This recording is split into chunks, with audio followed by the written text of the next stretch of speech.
بیان کی کہ رسول اکرم صلی اللہ علیہ وسلم کا پہلا کام قرآن کریم کی تلاوت اور دوسرا کام ان کا تزکیہ کرنا، ان کو قرآن کریم کی تعلیم دینا تھا۔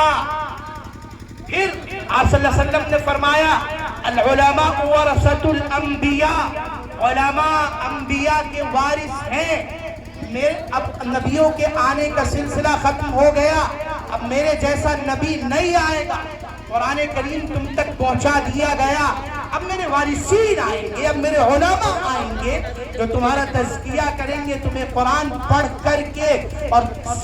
سکھائیں گے اور تمہیں قرآن پر چلنا سکھائیں گے۔ لہذا ان سے رجوع کرنا، ان سے تم یہ سیکھنا کہ قرآن کریم پر کیسے عمل کیا جائے گا، قرآن کریم کو اپنی زندگیوں میں کیسے اپنایا جائے گا۔ ایک ایسا ماحول، ایک ایسا تاریخ دور، ایک ایسا تاریخ معاشرہ جس معاشرے کے اندر علماء کو ایک طرف رکھ دیا گیا ہو،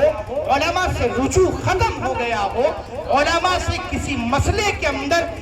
دریافت کرنا یا کسی سلسلے کے اندر پوچھنا اور اپنا تزکیہ کرانا اور ان سے رجوع کرنا ختم ہو گیا ہو، ایسے معاشرے کے اندر قرآن کریم کی تعلیم ایسے انداز پر اور منظم انداز پر دینا یقیناً قابل مبارکباد ہے۔ بہت بہت مبارکباد پیش کرنا چاہوں گا، ورنہ پھر وہی ہوگا۔ ابھی مفتی عبدالقادر صاحب نے ایک نام لیا ایک بچی کا، شب نور، پھر وہی ہوگا، مضاف الیہ کو مضاف بنایا جائے گا، مضاف بنایا جائے گا کہ اسی جہالت کا نتیجہ۔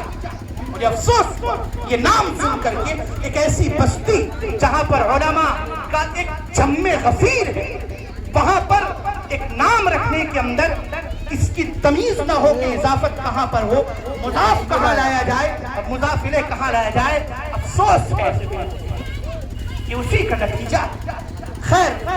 بات دوسرے پہلو پر چلی گئی، دوسری جانب چلی گئی، میں اس جانب نہیں جانا چاہ رہا تھا۔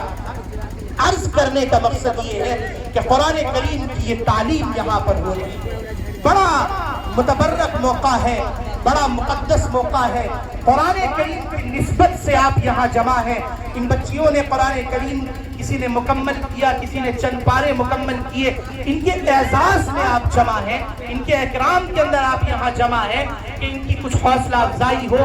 آپ جمع ہیں اس مجلس کے اندر، میں یہاں موجود ہوں مجھ جیسا گنہگار، یہاں علماء کرام جمع ہے، لیکن ذرا تصور کیجئے ایک مجلس ان بچیوں کے لیے جو قرآن کریم پڑھ رہی ہے جنت کے اندر ہونے والی، اس مجلس کے اندر جہاں ہم اور آپ ہوں گے، ان کے علاوہ حضرت آدم علیہ السلام سے لے کر رسول اکرم صلی اللہ علیہ وسلم تک تمام انبیاء موجود ہیں۔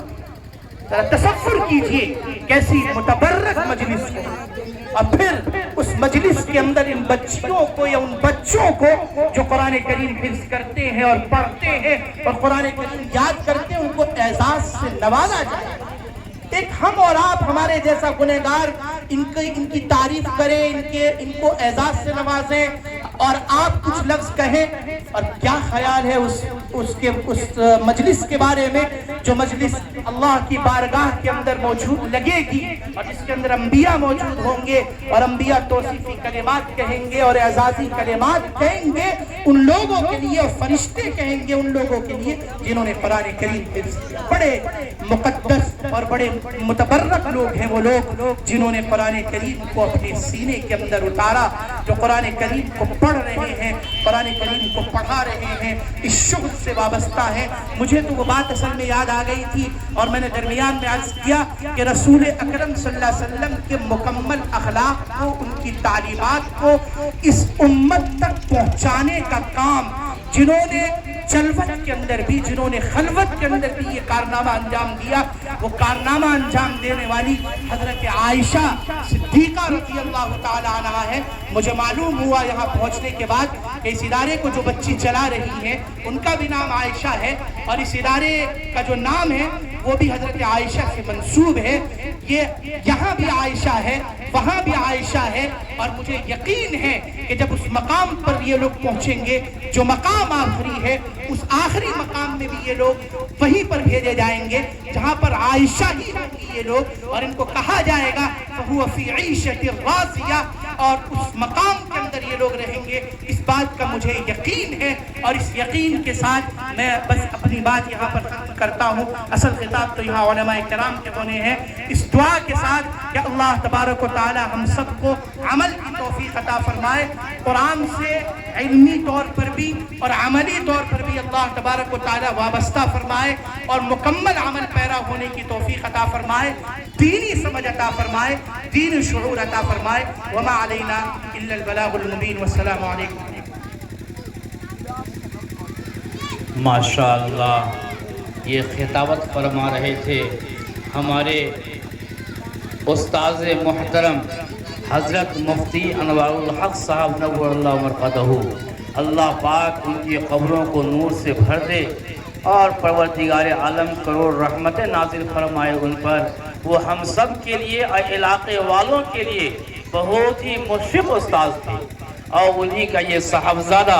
حضرت مولانا مفتی اظہار الحق صاحب قاسمی، استاذ حدیث دارالعلوم وقف دیوبند، جنہوں نے مختصر وقت میں بہت ہی جامع تقریر کی اور بہت ہی دل پذیر تقریر انہوں نے کی۔ ہم لوگوں کے لیے نصیحت آمیز بات تھی، ہم لوگوں کو چاہیے کہ ان کی باتوں کو اپنے دل میں جگہ دیں اور اس پر عمل کرنے کی کوشش کریں۔ اللہ تبارک و تعالی ہم سب کو عمل کی توفیق عطا فرمائے۔